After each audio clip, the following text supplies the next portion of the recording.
Do you want to know what your first 6 months as a data analyst is going to look like? Then this is the video for you.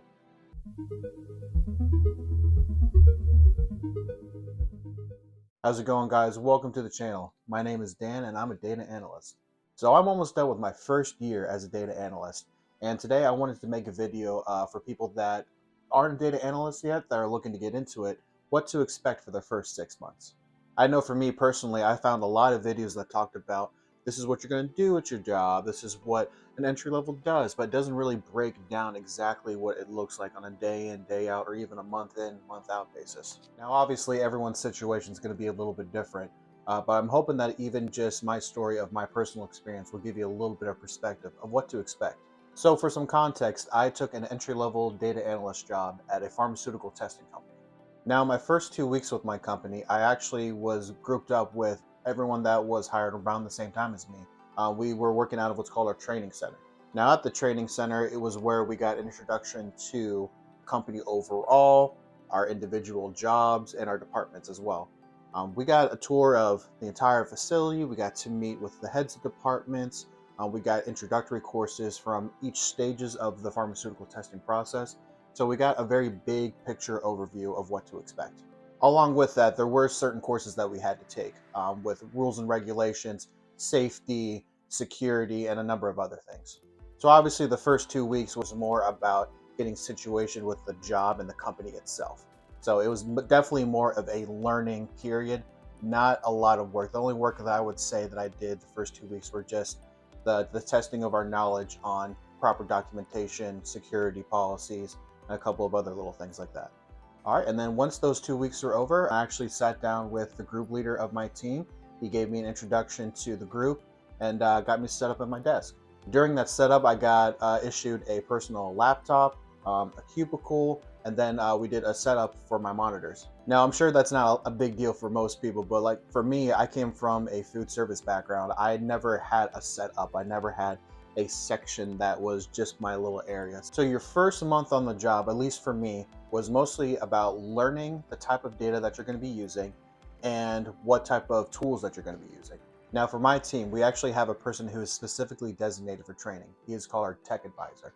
Now our tech advisor set us up with training videos, protocol documents, and set us up with other trainings from other departments. I also did some group trainings with people that were a little bit more experienced in my group, and did some shadowing with them. Just watching how they went about their process of working on projects and just learning the tricks of the trade. Now I'm coming up on my first year, and even after a year, I can tell you that I do not have the full knowledge of the type of data that we do. But in your first month, they definitely give you enough training on the first little bit that you're going to be doing, and then you can build on it from there.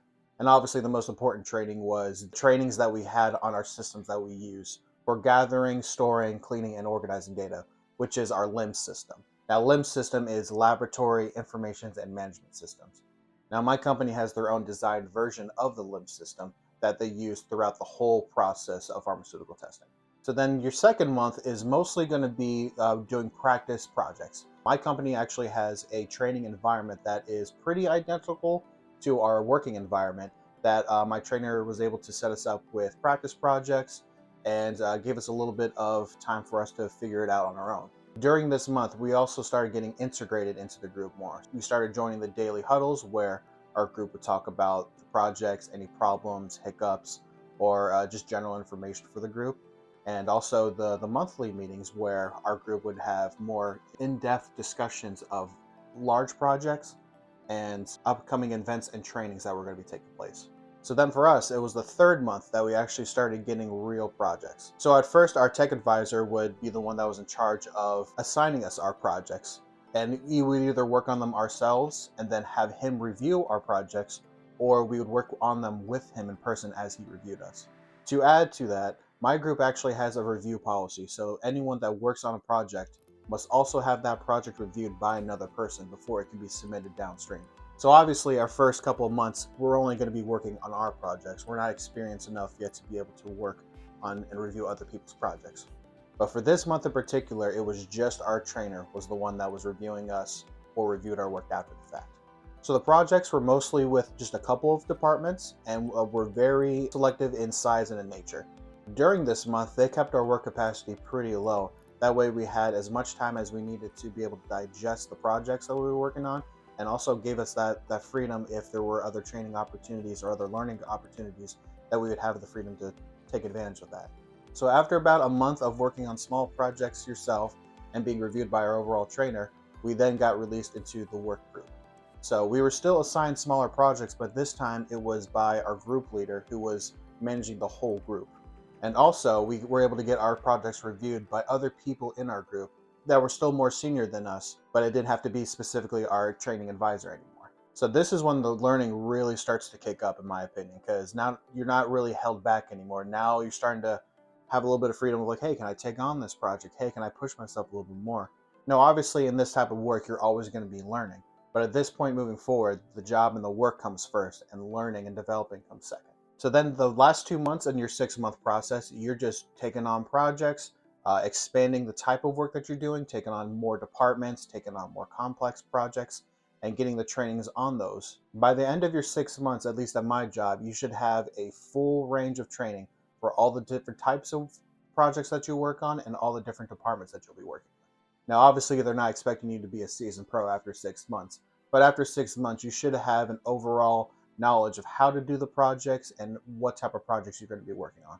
And one thing that I did forget to mention, that during these 6 months, because you're in a training learning environment, you're going to be meeting with your managers and your mentors pretty frequently.